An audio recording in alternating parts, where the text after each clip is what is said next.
Cole had been flying cargo routes for 12 years, and he thought he had seen everything the frontier had to offer. He was wrong. The distress signal came through his ship's receiver just as he was preparing to make the final jump back to the main colony on 7. The signal was weak and broken, but it was definitely there. Someone or something needed help in the valley below. But have ignored it. Every smart hauler knew that distress signals on frontier planets could be traps set by pirates or scavengers looking to steal cargo and ships. But Danny had never been able to walk away from someone in trouble. It was a weeks his father had always warned him about. He adjusted his course and began his descent into the uncharted valley. The ship was unlike anything Danny had ever seen. It was small and sleek with a hull that seemed to shimmer between purple and silver depending on how the light hit it. There were no markings he could recognize, and the design did not match any species humanity had encountered in their 50 years of galactic expansion. Smoke rose from a gash in the side of the vessel, where something had torn through the metal. Landed his ship a safe distance away and grabbed his emergency kit. The air outside was thin and cold but breathable. He walked toward the wreckage with careful steps and listened for any sounds of life. The valley was silent except for the wind that whistled through the rock terrain. The opening in the hull and climbed inside. The interior was dark and filled with strange smells that reminded him of burnt copper and something sweet like honey. Emergency lights flickered along the floor and guided him deeper into the ship. He called out but received no answer. The chamber of the ship was small and circular. Control panels lined the walls and most of them were cracked or sparking with damaged circuits. In the center of the room, there was a container made of clear material that had shattered during the crash, and huddled among the broken pieces was a creature that made Danny stop breathing for a moment. It was tiny and barely the size of a house cat. Its body was covered in scales that shifted colors like oil on water and caught the flickering light in ways that seemed almost magical. Two small wings were folded tight against its back, and they trembled with fear or pain or both. But it was the eyes that captured Danny completely. They were large and golden, and filled with an intelligence that went far beyond any animal he had ever known. The creature was injured. One of its wings was bent at a bad angle, and there was dark fluid leaking from a wound on its side. When it saw Danny, it tried to back away, but it was too weak to move very far. It made a sound that was somewhere between a whimper and a chirp. Knelt down slowly and kept his hands visible. He had no idea what this creature was or where it came from, but he knew fear when he saw it. He spoke in a soft voice and told it that he was not going to hurt it. He did not know if it could understand him, but he hoped his tone would communicate what his words might not. For several long minutes the creature stopped trying to retreat. Its golden eyes studied Danny with an intensity that made him feel like his very soul was being examined. Then it made a decision. It limped toward him and pressed its small body against his hand. The scales were warm to the touch and smooth and silk. He carefully lifted the creature and cradled it against his chest. He needed to get it back to his ship where he had metal supplies. He did not know how to treat an alien species, but he had to try. He turned toward the exit, and that was when he heard the voices outside. He pressed himself against the wall and listened. There were multiple people out there, and they were not being quiet about their approach. He heard the sound of boots on rock and the metallic click of winds being. His voice cut through the noise, and it was cold and commanding. She told her crew to spread out and search the wreckage. She said the tracker confirmed the cargo was still here, and she wanted it found immediately. Danny felt the creature in his arms begin to tremble again. It his way to a different exit on the far side of the ship. He moved as quietly as he could, but the debris on the floor made it difficult. He was almost to the opening when a figure stepped into his path. The man was large and armed with a pulse rifle that he aimed directly at Danny's chest. He called out to the others and said he had found someone. Within seconds, Danny was surrounded by 6 armed scavengers who looked at him with a mixture of suspicion and greed. Who had been giving orders pushed through her crew. Her name was Marsh, and Danny had heard stories about her. She was a collector of rare items, and she did not care what laws she had to break or what lives she had to end to get what she wanted. Her eyes moved from Danny's face to the creature in his arms, and a smile spread across her lips. Danny that he had something that belonged to her. She said she had been tracking that creature across 3 systems, and she was not about to let some cargo hauler walk away with her prize. She ordered him to hand it over and promised that if he cooperated, she would let him leave with his life. Looked down at the creature in his arms. It was staring up at him with those golden eyes, and he could feel its heart beating rapidly against the palm. It was terrified and alone, and it had trusted him when it had no reason to trust anyone. He thought about his father's words about weakness, and he realized that his father had been wrong. This was not weakness. This was the only kind of strength that mattered. Told that she could not have the creature. He said it was injured and scared, and he was going to help it whether she liked it or not. His voice was steady even though his hands were shaking. Mile disappeared. She looked at Danny like he was the most foolish person she had ever met. Then she raised her hand and gave her crew a simple order. She told them to shoot him. Did the only thing he could think of. He turned his back to the guns and wrapped his body around the tiny creature to shield it from the bullets. He closed his eyes and waited for the pain that would end his life. Guns fired, and Danny heard the sharp crack of pole rounds cutting through the air. He braced himself for the impact and the burning agony that would follow. But the pain never came. Instead, he felt something else. A warmth spread across his back and down his arms like someone had poured heated water over his skin. The sensation was strange but not unpleasant. The bullets hit something solid. They made a sound like stones striking metal, and then he heard them fall to the ground. The shooting stopped, and there was a moment of complete silence. Danny opened his eyes and looked down at his arms. What he saw made him forget how to breathe. It had changed. It was no longer the soft brown flesh he had known his entire life. Instead, it had become silver and metallic with a surface that gleamed like polished steel. He turned his hands over and watched the light reflect off them in ways that should have been impossible. The transformation had spread across his entire back and arms, and he could feel that his skin was now harder than any armor he had ever worn. He turned around slowly to face in her crew. The scavengers were staring at him with expressions that ranged from shock to terror. Several of them had taken steps backward, and their weapons hung loose at their sides. Was the only one who had not moved, but he and she looked uncertain for the first time. Looked at the ground around his feet. Dozens of flattened bullets lay scattered in the dirt. They had struck his transformed skin and crumbled like paper against stone. He should have been dead several times over, but instead he was standing without a single wound. The creature in his arms made a soft sound, and Danny looked down at it. Its golden eyes were glowing faintly, and it pressed itself closer to his chest. He understood somehow that this was its doing. The creature had shared something with him in that moment when he chose to sacrifice himself for its safety. He did not understand how or why, but he knew it was true. From her shock faster than her crew, she shouted at them to keep firing and told them to aim for his head. But her words had the opposite effect. 2 of her people dropped their weapons and ran. A third followed close behind. The remaining scavengers looked at each other and then at Danny, and then they too began to retreat. at them and called them cowards. She pulled a pistol from her belt and aimed it at Dane herself. Her hand was steady and her eyes were filled with cold fury. She told Dane that she did not know what he had become, but she would find a way to kill him. She promised that it was not over and that she would return with enough firepower to turn him into dust. Fired 3 shots at his face. Dane raised his metallic arm on instinct, and the bullets bounced off his palm without leaving a mark. Stared at him for a long moment, and then she turned and walked away. She did not run like her crew, but her steps were quick and purposeful. Within minutes, she and her scavengers had disappeared over the ridge. Stood alone in the valley with the creature still cradled against his chest. The silver color began to fade from his skin, and he watched as it slowly returned to its normal appearance. The transformation had ended as quickly as it had begun. He flexed his fingers, and they moved like they always had. There was no pain and no lasting marks to show what had happened. Down at the creature and asked it what it had done to him. The creature tilted its head and made a series of chirring sounds that might have been an answer. Dane smiled despite everything that had just happened. He decided he would call the creature Ember because of the warmth that had spread through his body. He put Ember back to his ship and set course for the main colony. He needed help, and he knew only one person he could trust with something like this. Her name was Lucy Tran, and she was the best mechanic on set. She was also his closest friend and the only person who had never judged him for his choices. She was working in her repair bay when Dane arrived. She looked up from the engine she was rebuilding, and her eyes went wide when she saw Ember in his arms. She asked him what in the galaxy he had brought into her shop. Dane told her it was a long story and asked if she had time to listen. Told her everything: the distress signal and the crashed ship and the creature he had found inside, the scavengers in Marsh and the moment when he had chosen to shield Ember with his own body, and then he showed her what had happened next. Concentrated on the feeling he had experienced when the bullets were about to hit him. He thought about protecting Ember and about the warmth that had spread through his skin. Slowly, the silver color began to creep up his arms again. It spread across his hands and covered his fingers until they gleamed like mirrors. She dropped her tools and took a step back. She whispered something that might have been a prayer or might have been a curse. Then she walked closer and reached out to touch his transformed skin. Her fingers tapped against it and made a sound like knocking on a door. She said it was real. She said it was impossible, but it was real. Transformation faded again, and Dane explained that he could not control it yet. Sometimes it happened when he felt threatened, and sometimes it happened when he concentrated hard enough. But it was unstable and unpredictable, and he did not understand the limits of what he could do. So he sat down heavily on a crate and stared at Ember. She asked what kind of creature could give a human the ability to turn into metal. Dane said he did not know. He said he needed to find out where Ember came from and what had happened to the ship that brought it here. Stirred in his arms and pressed its head against his chest. Dane felt something enter his mind. It was not words exactly, but images and emotions that painted a picture clearer than any language. He saw a world of flowing mountains and crystal rivers. He saw others like Ember flying through skis of purple and gold. And then he saw fire and destruction in ships with dark hulls raining death upon that beautiful world. Gasped and the vision faded. Lucy was staring at him with concern and asked what had happened. Dane told her that Ember had shown him something. He said there were others like Ember somewhere out there, and he said that someone had tried very hard to destroy them all. She was quiet for a long moment. Then she stood up and walked to her ship. She said they needed to leave 7 immediately. She said if Marsh was involved, then serious people would be coming soon. Dane started to thank her, but she cut him off. She said he could thank her after they survived whatever came next. We're loading supplies when the sky above the colony turned dark. A massive warship dropped out of hyperspace and blocked out the sun. It was black and angular and covered with weapons that pointed in every direction. It bore no markings that Dane could recognize. She grabbed his arm and pulled him toward her ship. She said they needed to go right now. Dane held Ember close and ran. The ship was old but fast, and she knew how to fly it better than anyone Dane had ever met. They launched from the colony just as the massive warship began scanning the surf below. Lucy pushed the engines to their limits and aimed for the asteroid belt that surrounded 7. It was dangerous to fly through, but it was also the only place they could hide from the warship center. Wove between tumbling rocks and frozen chunks of ice while the warship searched for them. Lucy's hands moved across the controls with practiced ease, and she guided them deeper into the belt where the debris was thickest. After what felt like hours, she finally let out a breath and said they had lost their pursuers. For now, at least. Sat in the co-pilot seat with Ember curled up in his lap. The little creature had fallen asleep during their escape, and its scales rose and fell with each gentle breath. He stroked its head softly and felt the warmth of their connection pulse between them like a second heartbeat. She engaged the autopilot and turned to face him. She said they needed to talk about what they were going to do next. She said that warship was not something Marsh could afford on her own. Someone with real power was hunting Ember, and they needed to understand why before they could figure out how to survive. Closed his eyes and reached out through the bond he shared with Ember. The creature stirred slightly but did not wake. Instead, it responded to his touch with another flood of images and emotions that filled his mind like a dream he could not escape.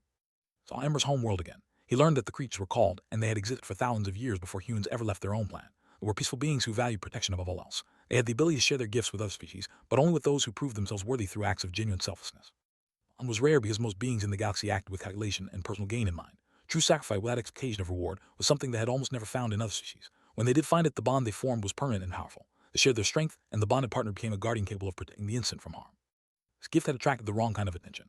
Danny saw dark ships arriving at the homeworld. He saw soldiers capturing the creatures and taking them away to facilities where they were kept in cages. He learned that scales could be processed into a substance that granted temporary invulnerability to whoever consumed it. The serum made soldiers unstoppable, and commanders paid fortunes to acquire it.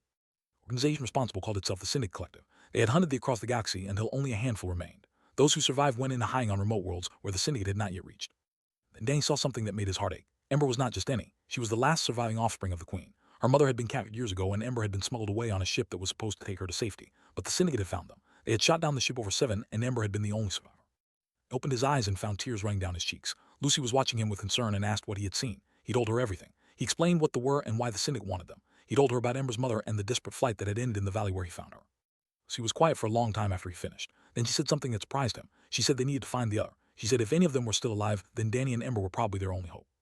Looked at her and asked if she understood what she was suggesting. He said the Syndicate had ships and soldiers and resources beyond anything they could fight. Going against them would be suicide. She smiled and said she had never been very good at making smart decisions. She said that was why she was friends with a cargo hauler who threw himself in front of bullets to protect creatures he had just met. She said if he was going to do something stupid, then she was going to do it with him. Again, playing their route space. Ember's visions had shown Danny the general direction, but the exact location was hidden even from her memories. They would need to gather information along the way, and that meant stopping at trading stations and ports where the Syndicate might have eyes. First stop was a neutral station called Haven Rest. It was a place where smugglers and merchants and travelers of all kinds came together to trade goods and information. The station's owners did not ask questions and did not care about warrants or bounties. It was dangerous, but it was also their best chance to reply and learn more about Syndicate operations. Wore a long coat to conceal Ember, who refused to leave his side. The little creature had recovered from her injuries, and her wing had healed thanks to a combination of rest and whatever regenerative abilities her species possessed. She communicated with Danny constantly through their bond and warned him whenever she sensed danger nearby.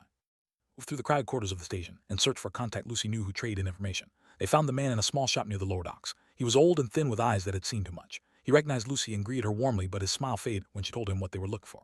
He said the Syndicate had been more active lately. He said they were searching for something important, and they were paying well for any information about unusual creatures or unexplained phenomena. Anyone who got in their way tended to disappear.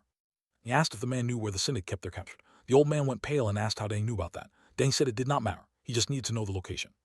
Hesitated, and then told them about a facility hidden in an asteroid field 3 systems away. It was where the Syndicate processed the scales and manufactured the serum. It was heavily guarded, and no one who went there uninvited ever came back. Thanked him and turned to leave. That was when he saw a face in the crowd that made him freeze. A man was walking toward them through the busy corridor. He was tall with dark hair and a familiar jawline. He was wearing the black uniform of the Syndicate Collective. The man was Cole. He was Danny's older brother. He had not seen his brother in 8 years. The last time they spoke had walked out on their family during the worst financial crisis they had ever faced. Their mother was sick, and their father had lost his job and had simply disappeared. He left a note saying he had found work off-world, and that was the last anyone heard from him. Here he was wearing the uniform of the people hunting Ember. Danny felt anger rise in his chest, but he forced himself to stay calm. He could not afford to make a scene in a crowded station. He turned away and tried to blend into the crowd, but it was too late. Had already spotted him. Brother pushed through the mass of people and caught up to them near a surface corridor. Lucy moved to block his path, but held up his hands to show he was not reaching for a weapon. He said he was not there to capture anyone. He said he needed to talk to Danny alone. Told Lucy to wait nearby and keep watch. She did not look happy about it, but she nodded and stepped back far enough to give them privacy while still keeping in sight. Danny faced his brother and waited for an explanation. He had been tracking Danny since the incident on 7. He said the Syndicate knew about the creature, and they knew about Danny's transformation. They had sent teams to capture both of them, but had made sure to steer them in the wrong direction. He said he was trying to help. He asked why he should believe anything said. He reminded his brother of what he had done to their family. He said had abandoned them when they needed him most, and now he expected Danny to trust him just because they shared blood. Face twisted with something that might have been shame. He said he had made mistakes. He said he joined the Syndicate because they offered him more money than he had ever seen in his life. He thought he was just going to be doing security work for a corporation. He did not know what the Syndicate really did until it was too late. He said he had seen them in their cages. He had watched them being harvested for their scales while they screamed in pain. He said it haunted him every night, and he wanted to make it right, but leaving the Syndicate meant death. They did not allow anyone to walk away with knowledge of their operation. Listened and felt the anger in his chest slowly fade. He did not forgive. He was not sure he ever could, but he recognized the pain in his brother's eyes and he knew it was real. He asked what he wanted. He wanted to help Danny destroy the processing facility. He said he knew the layout and the security rotations and the best way to get inside. If Danny could free the captured and destroy the operation, then the Syndicate would lose their primary source of the serum. It would cripple them for years. She had been listening from her position nearby, and she walked over to join them. She said it sounded like a trap. She said it could be leading them straight into Syndicate hands. That she had every reason to distrust him. He said he could not prove his intentions with words. He could only prove them with action. He pulled a data chip from his pocket and handed it to Danny. He said it contained everything he knew about the facility, including entry codes and patrol schedules and the location of the holding cell. Took the chip and studied his brother's face. He asked what would happen to if they exceeded. Said he would be exposed as a traitor the moment they used his codes. The Syndicate would hunt him for the rest of his life. He asked why he was willing to risk that. Was quiet for a moment, and then he said something that Danny did not expect. He said he remembered their mother. He said she had always believed that people could change if they wanted to badly enough. He said he wanted to believe she was right. Spent the next several hours planning the operation. Walked them through every detail of the facility and answered their questions with the kind of precision that only came from first-hand experience. The facility was built into an asteroid that had been hollowed out and converted into a fortress. It had multiple defensive systems and a garrison of trained soldiers who would kill without hesitation. Key was speed. They had to get in and reach the holding cells before the facility could lock down. Could get them through the outer checkpoints using his credentials, but once they were inside, they would be on their own. If something went wrong, there would be no backup and no way to call for help. She suggested they split up once they were inside. She would head for the power core and plant charges that would destroy the facility's main system. Danny would go to the holding cells and free the, would cause a distraction in the security hub to buy them time. He agreed to the plan even though he knew it was dangerous. Ember pressed against his chest, and he felt her approval through their bond. She wanted to save her people no matter the cost. He promised her silently that he would do everything in his power to bring them home. Left the station and made their way to the asteroid field where the facility was hidden. The journey took 2 days, and Danny spent most of that time meditating on his transformation. He needed to control it if he was going to survive what came next.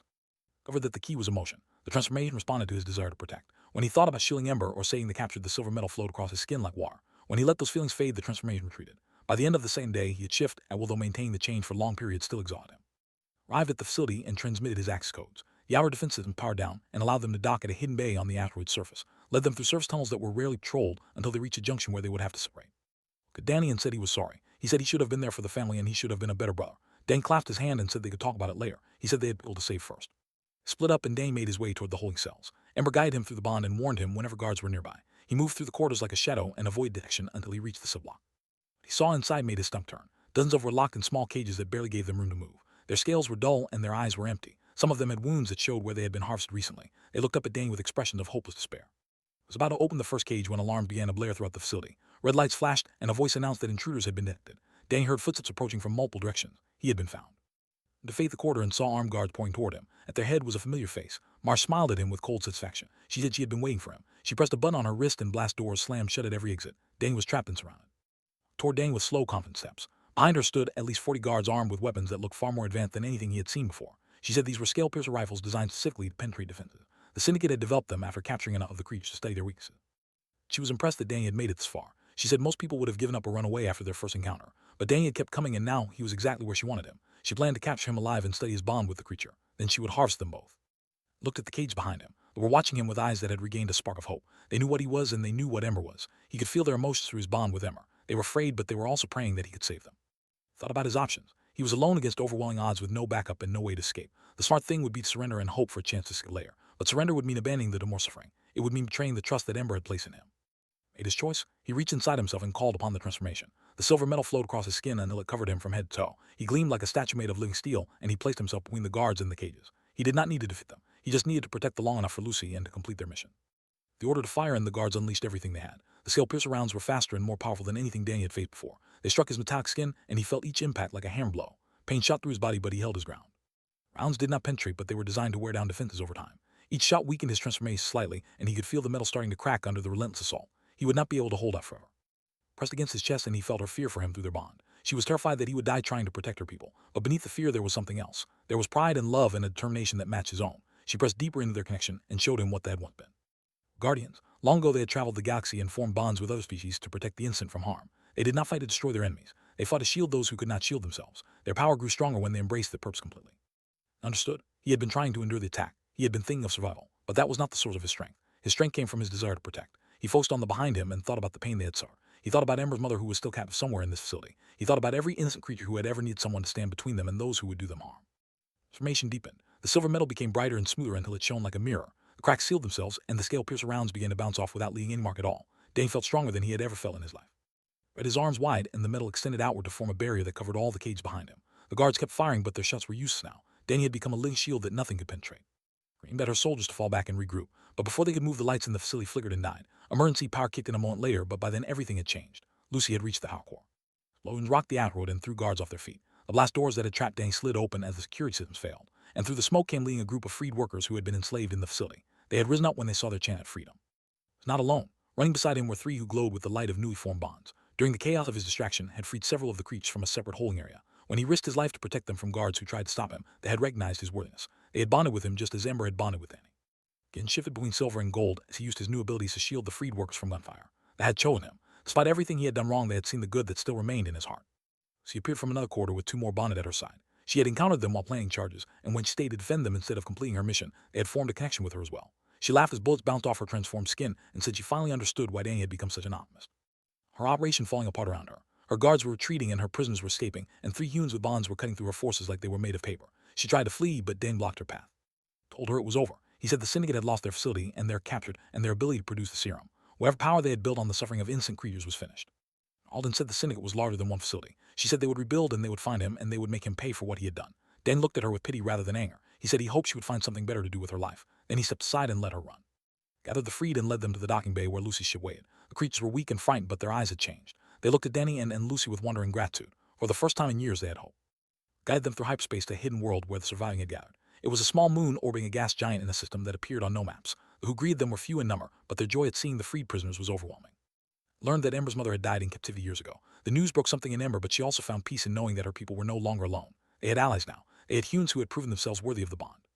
Past, and Danny became a bridge between humanity and the. His transformation was permanent now. He could shift between his normal appearance and his metallic form at will without any effort. He used his abilities to protect those who needed protection, and to show other humans what was possible when they chose compassion over selfishness. to rebuild his relationship with Danny one day at a time. The road was long and difficult, but they were making progress. Lucy continued to fly her ship across the galaxy, searching for others who might still be in hiding.